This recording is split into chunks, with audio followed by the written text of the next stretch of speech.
النازیات۔ شروع اللہ کے نام سے جو بڑا مہربان نہایت رحم والا ہے۔ قسم ہے جڑ سے اکھاڑنے والی ہواؤں کی، اور قسم ہے آہستہ چلنے والی ہواؤں کی، اور قسم ہے تیرنے والے بادلوں کی، پھر سبقت کر کے بڑھنے والوں کی، پھر معاملے کی تدبیر کرنے والوں کی۔ جس دن ہلا دینے والی ہلا ڈالے گی، اس کے پیچھے ایک اور آنے والی چیز آئے گی۔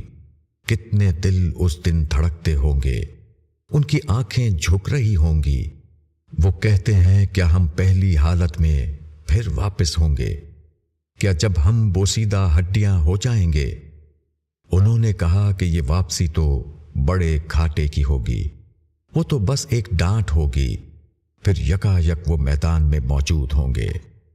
کیا تم کو موسیٰ کی بات پہنچی ہے جبکہ اس کے رب نے اس کو طوا کی مقدس وادی میں پکارا؟ فرعون کے پاس جاؤ، وہ سرکش ہو گیا ہے۔ پھر اس سے کہو کیا تجھ کو اس بات کی خواہش ہے کہ تو درست ہو جائے اور میں تجھ کو تیرے رب کی راہ دکھاؤں، پھر تو ڈرے۔ پس موسیٰ نے اس کو بڑی نشانی دکھائی، پھر اس نے جھٹلایا اور نہ مانا۔ پھر وہ پلٹا کوشش کرتے ہوئے، پھر اس نے جمع کیا، پھر اس نے پکارا۔ پس اس نے کہا کہ میں تمہارا سب سے بڑا رب ہوں۔ پس اللہ نے اس کو آخرت اور دنیا کے عذاب میں پکڑا۔ بے شک اس میں نصیحت ہے ہر اس شخص کے لیے جو ڈرے۔ کیا تمہارا بنانا زیادہ مشکل ہے یا آسمان کا؟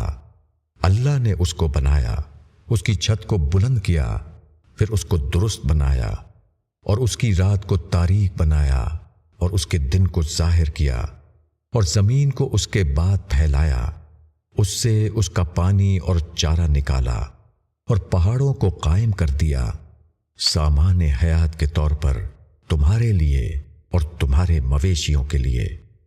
پھر جب وہ بڑا ہنگامہ آئے گا جس دن انسان اپنے کیے کو یاد کرے گا، اور دیکھنے والوں کے سامنے دوزخ ظاہر کرتی جائے گی۔